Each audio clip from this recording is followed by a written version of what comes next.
Hey everyone, before we get started, if you haven't already, please hit that subscribe button. It really helps me out a lot. Drop a like if you enjoy the story, and leave your thoughts in the comments. I read every single one. Thank you. It was a Friday night, and the streets downtown were alive with people laughing, glasses clinking, music spilling from every bar. I'm Sarah Bennett, and I had practically begged my coworkers to come out with me that night. I had promised my husband, Mike, I'd be home early. Mike and I had been married for 7 years, but lately, something felt off. It wasn't dramatic. No yelling, no fights. But the easy, comfortable closeness we'd once shared had quietly started to fade. The little jokes, the casual touches, the way we used to finish each other's sentences.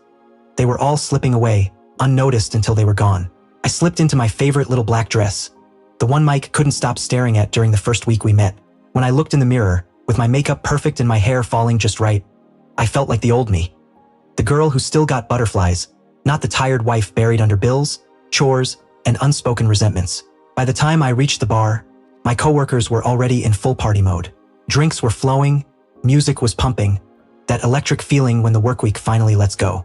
We danced, laughed too loudly, retold the same old stories like they were new, and someone popped a bottle of champagne. I didn't think twice. One drink turned into 3, 4. Suddenly, I was floating on that bold, reckless high only alcohol can bring. Mike had always been the steady one, the quiet, deep, unwavering love I had leaned on for years.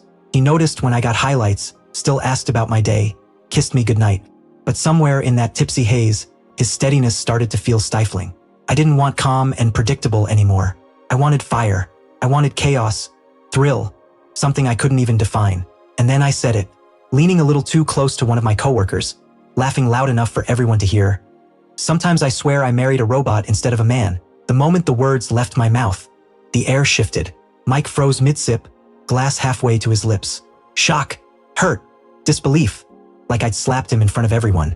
My stomach plummeted. The laughter around the table continued, but it sounded distant now. I tried to play it off. I'm kidding, babe. It's the champagne talking. But Mike didn't laugh. He didn't say a word. He just stared. And that silence crushed me harder than any argument ever could. The ride home was excruciating. Dead silence. I tried to apologize, but nothing came out. At the apartment, he gave me a tight nod toward the door, walked inside, leaving me in the hallway feeling about 2 inches tall. I slept on the couch that night. The gap between us felt like the Grand Canyon. The next morning, my hangover wasn't just in my head. It was in my heart. Mike wouldn't even look at me. He'd always been quiet, but I knew the difference. Silence like this meant he was thinking, processing, deciding. And whatever he was deciding, I had just hurled a wrecking ball into it. The following days were torture. Every little interaction became a minefield. I'd reach to hug him and he'd tense. Lean in for a kiss and he'd turn away. That stupid robot comment had dug deep, unearthing every insecurity we'd been ignoring. By day 3, it was clear something monumental had broken. I tried everything.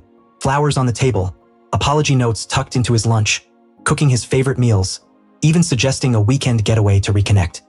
He listened, nodded politely, but the spark, the warmth in his eyes when he looked at me, was gone, like a photograph faded in the sun.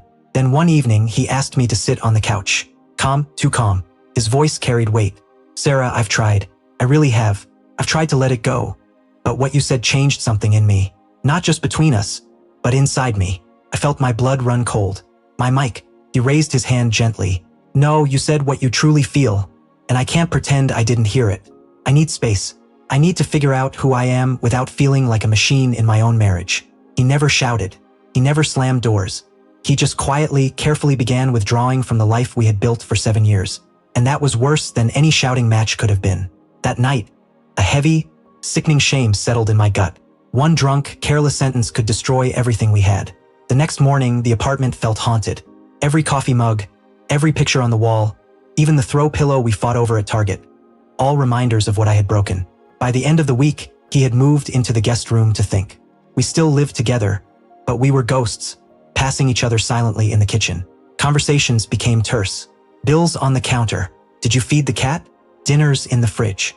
I asked friends, coworkers, anyone who would listen if this was fixable. They said the same thing.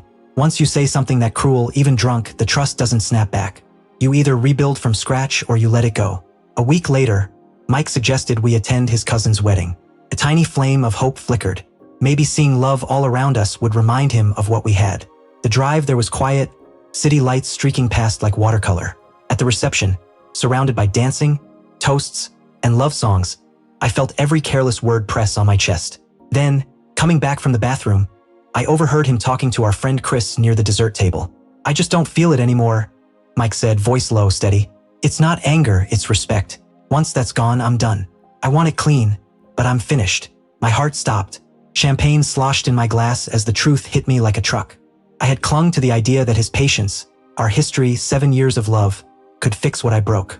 But he had made a quiet, deliberate, final decision.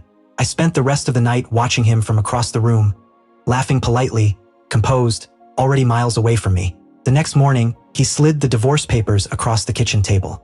"No shouting, no fight, just a folder and a quiet. I want this to be fair, Sarah. That night, you crossed a line I can't live with. I forgive you, but I can't stay." I took the papers with trembling hands, watched the life we built crumble over one stupid, drunken sentence. In the weeks that followed, we divided everything with careful politeness. Bank accounts, furniture, even the Christmas ornaments we had picked together. Friends hugged me and assured me I'd be okay, but the emptiness remained. Months later, we met for coffee to sign the final papers. No bitterness remained, only quiet, sad acceptance.